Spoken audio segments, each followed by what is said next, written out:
Okay. All right. That was insightful. I wonder if there are any other clues here. Week-long hunting trek across the forests of Arborea. I might come back to that. I'm gone. Meantime, I'm just going to check the other stones. The base of this aquatic blue stone has been sculpted so it appears to have melted into the pedestal it rests upon. Okay, longing. As you place your hands upon the stone, its surface ripples beneath your touch. A chill washes over your arms, like plunging your hands into a mountain stream.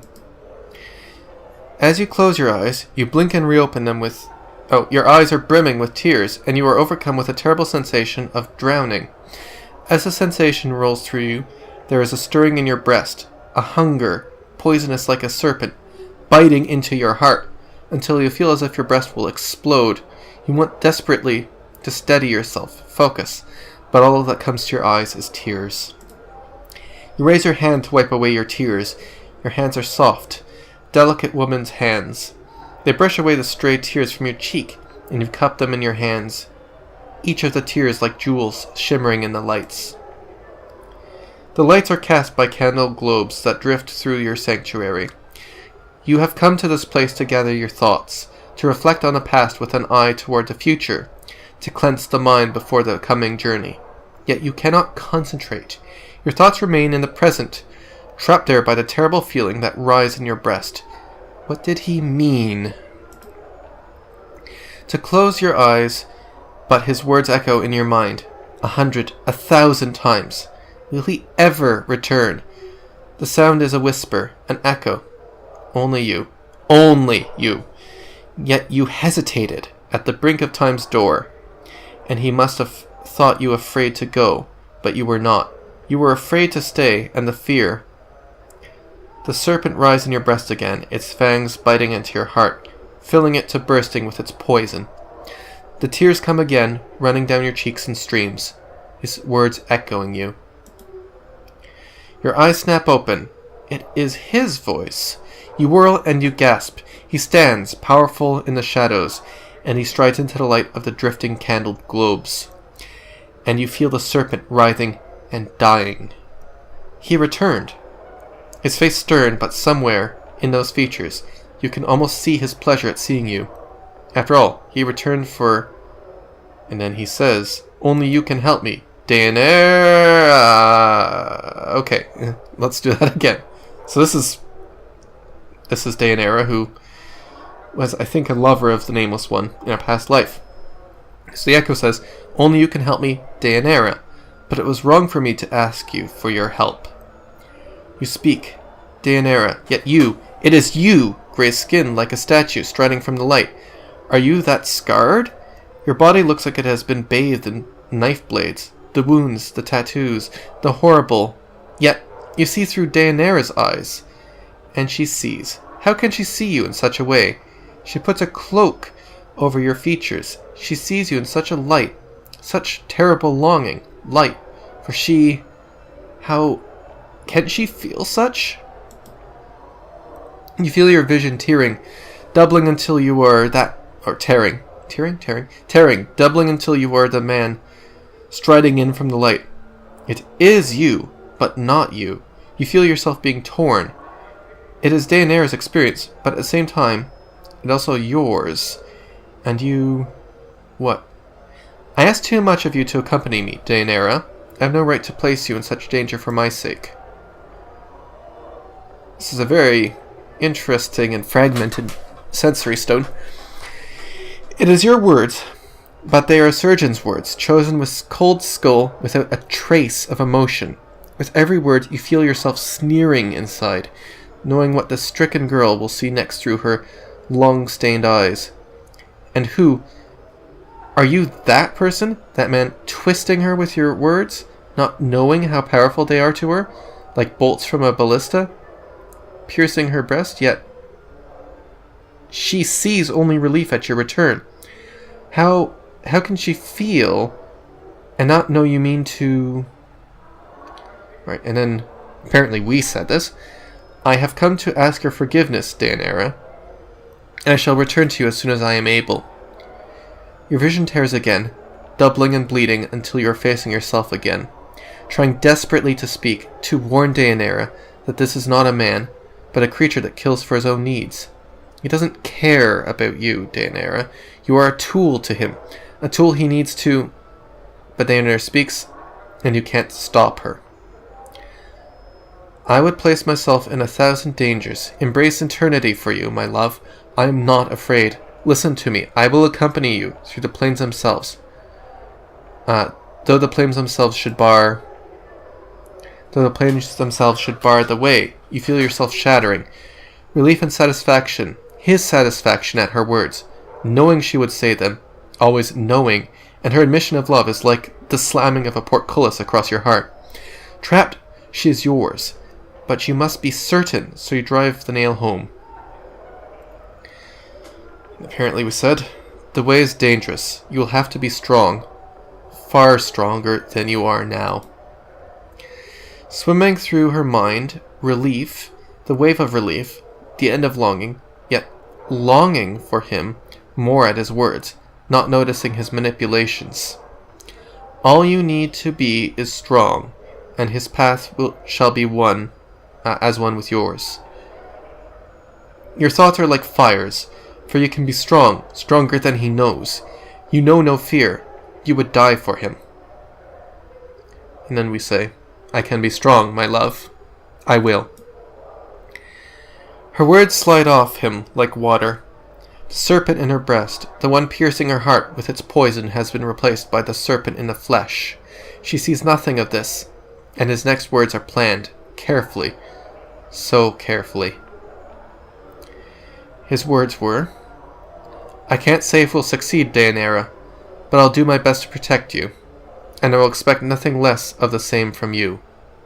You may be required to make some sacrifices. At that final terrible word, you feel yourself being torn apart. He means her harm. He means you harm, for you are her, and he means to hurt her.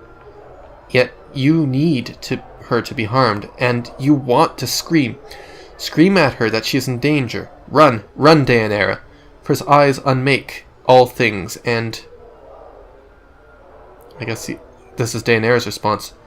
Of course, my love, life is sacrifice. This I have learned. You, she, her, you speak the words, and in it you feel yourself dying inside. You are a spectator, and you have watched a woman die, for the words are a death sentence. Yet still she speaks, unheeding, uncaring. She says, I left a legacy in my father's keeping, my love. Ask for the 6th, the 3rd, the K, and the S.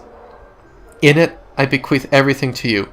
It's not much, but with it, I left... Updated my journal. You, him. A wave of irritation washes over you. You clench your teeth to prevent the irritation from crossing your features. Must she always continue to prattle, even when you do not prompt her? Must she? But no. Keep the irritation inside. Only a trace slips out. The Echo says, Come now. I cannot die, Daenerys. There's no need for such foolishness. She is overcome with fear. Fear that revolts you. And the fear that wells up inside her. You as you watch him frown, and you hasten to correct him. He must know the reasons, and know the wisdom behind them, so he is impressed with your planning. Speak before he turns away. Okay, so this is Daenerys.